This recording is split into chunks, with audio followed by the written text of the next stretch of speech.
La beauté réside dans les yeux du spectateur. C'est ce que l'équipe de direction de Crocs a compris lorsqu'il a annoncé une augmentation de 53,7% de son chiffre d'affaires en 2022, atteignant ainsi un record de 3,6 milliards de dollars. Si tu te demandes si les Crocs ne sont qu'une simple mode passagère, eh bien il est peut-être temps d'arrêter de te poser cette question. Même après l'explosion de leur popularité pendant la pandémie de Covid-19, les Crocs continuent d'être portés par de nombreuses personnes. Ils ont été en fait l'un des produits les plus vendus sur Amazon l'année dernière dans les catégories vêtements, chaussures et bijoux. Ils se classent aussi à la 5e place parmi les marques de chaussures les plus populaires auprès des adolescents. Et pourtant, en découvrant un prototype de ces chaussures pour la première fois en 2002, l'un des cofondateurs de Crocs n'a pas pu s'empêcher de dire à quel point ces chaussures sont laides.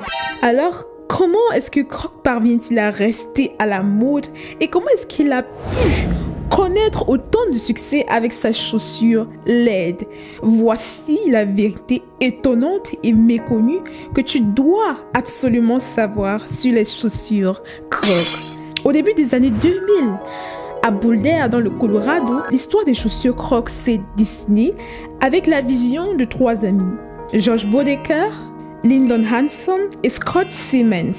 Ils avaient pour objectif de concevoir une chaussure à la fois confortable et fonctionnelle, adaptée au sport nautique.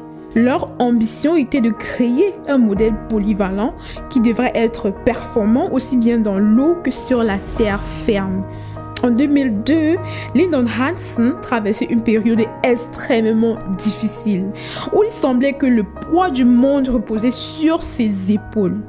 Après avoir perdu son emploi dans le marketing de matériel informatique et fait face à une séparation avec sa femme, il a été encore plus durement frappé par le décès de sa mère, des suites d'un cancer. Tout s'est effondré pour Lyndon. Profondément affecté par ces événements tragiques, un de ses amis lui a généreusement offert de venir vivre chez lui pour l'aider à surmonter cette période sombre.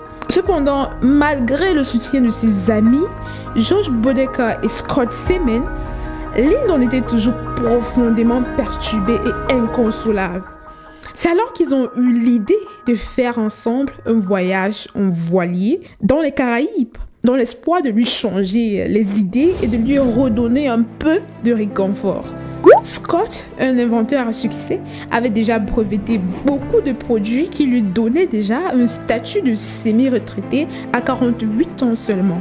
Pendant le voyage en voilier, il demanda donc à ses amis George et Lyndon d'essayer sa nouvelle paire de sabots qui était en caoutchouc et qu'il avait déjà développé, inspiré par quelque chose de similaire qu'il avait découvert lors d'un voyage d'affaires au Canada.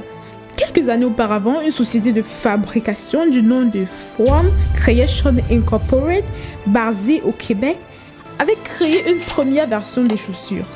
Contrairement aux matériaux traditionnels tels que le caoutchouc ou alors le plastique, ces chaussures étaient fabriquées à partir d'une résine spéciale. Cette résine présentait des propriétés remarquables.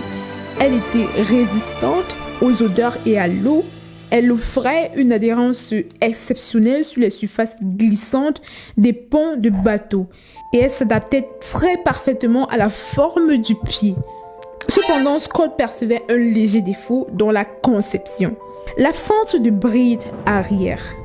Afin de remédier à cela, il ajouta lui-même cette bride et nourrissait de grands espoirs de pouvoir distribuer cette nouvelle version des sabots aux États-Unis une fois qu'il aurait trouvé des investisseurs. Scott présenta avec enthousiasme sa nouvelle création, convaincu que ses chaussures trouveraient leur place sur le marché. Cependant, ses amis George et Lyndon étaient sceptiques. Ils trouvaient tout simplement que les chaussures étaient trop laides. Malgré cela, ils décident donc de donner une chance aux chaussures en les portant pendant un certain temps. À leur grande surprise, ils ont découvert que les chaussures étaient étonnamment légères et incroyablement confortables. Cette expérience va bouleverser complètement leur opinion initiale. Les chaussures se révèlent être bien plus que de simples chaussures laides. Elles offraient une expérience de port exceptionnelle. Convaincus de leur idée, ils ont pris la décision de se lancer ensemble dans cette aventure entrepreneuriale. Et ils ont baptisé leur entreprise Crocs, en référence tout simplement à la capacité des crocodiles à prospérer à la fois sur terre et dans l'eau. George, lui aussi, avait une histoire marquée par le succès.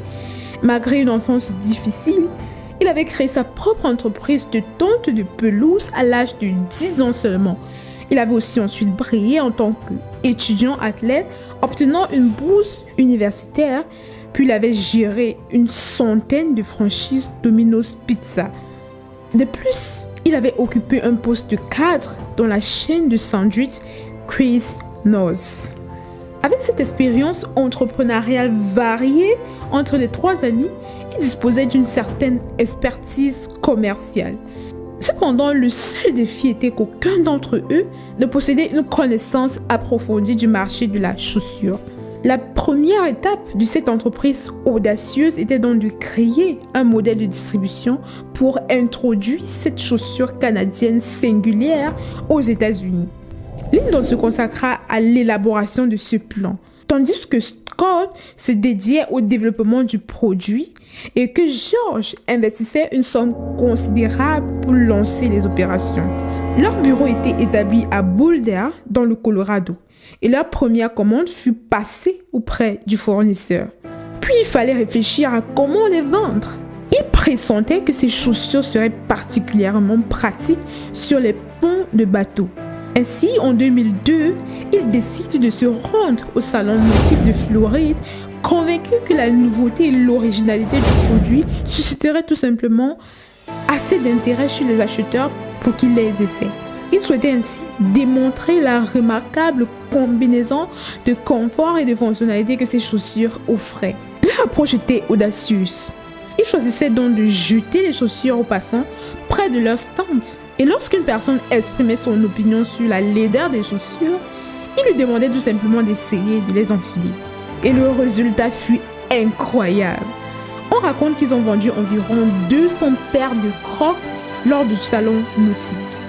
Ce que les cofondateurs de Crocs n'avaient pas prévu, c'était l'engouement des travailleurs de divers secteurs pour ces chaussures en fait. Ces derniers les considéraient parfaites, non seulement pour le bateau, mais aussi pour les hôpitaux, les cuisines, les restaurants, où les professionnels doivent rester debout pendant des heures. Lyndon a commenté que la rapide expansion a mis une pression considérable sur tous les fondateurs, qui travaillaient jour et nuit sans relâche pour faire prospérer l'entreprise. Quelques mois à peine après l'introduction en bourse de l'entreprise en 2006, George Bodecker, le cofondateur qui avait invité initialement Lyndon lors du voyage en bateau, qui a tout déclenché d'ailleurs, a été évincé du conseil d'administration de Crocs à la suite d'une série d'incidents controversés. Plutôt que de redessiner leurs chaussures emblématiques pour les rendre plus attrayantes, comme il avait d'ailleurs fait dans le passé, et bien qu'est-ce que Crocs a fait? Ils ont tout simplement adapté une approche différente il y a quelques années. Ils ont commencé à se concentrer sur des célébrités qui étaient déjà fans de la marque, comme Bad Bunny, la superstar de la pop latine, qui a collaboré avec Crocs pour sortir une paire de Crocs blanches en 2020. Et imagine un peu, les Crocs ont été vendus en quelques minutes seulement, tellement elles étaient populaires. Crocs s'est également associé à KFC pour lancer en 2020 une paire de Crocs qui ressemblait à une paire de chaussures recouvertes de poulet frit KFC. Parlons un peu de cette collaboration entre Crocs et KFC.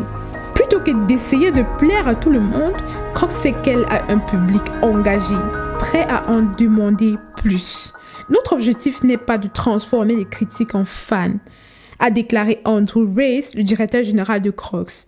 Notre objectif est de capitaliser sur cette tension extrinsèque, car elle crée des opportunités, une couverture médiatique et un intérêt.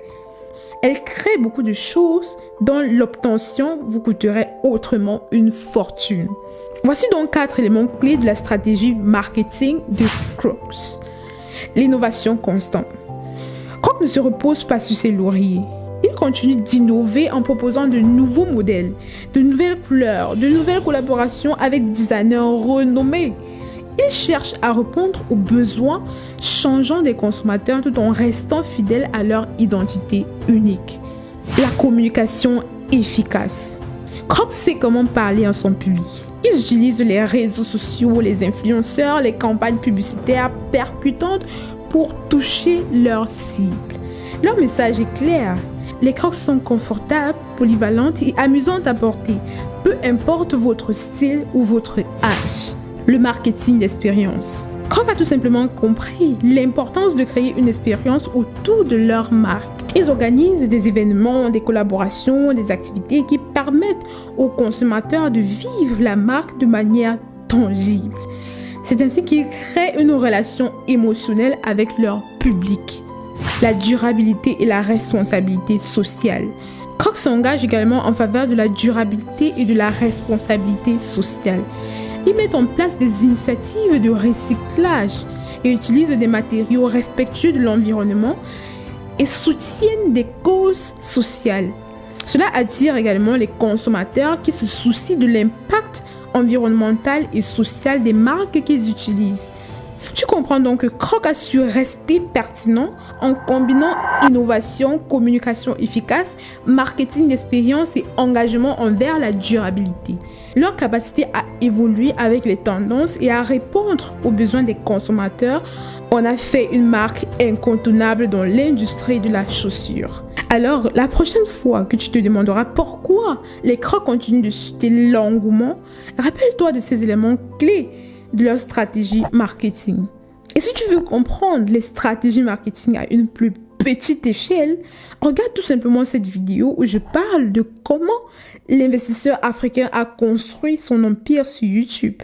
Allez, on se retrouve juste là-bas.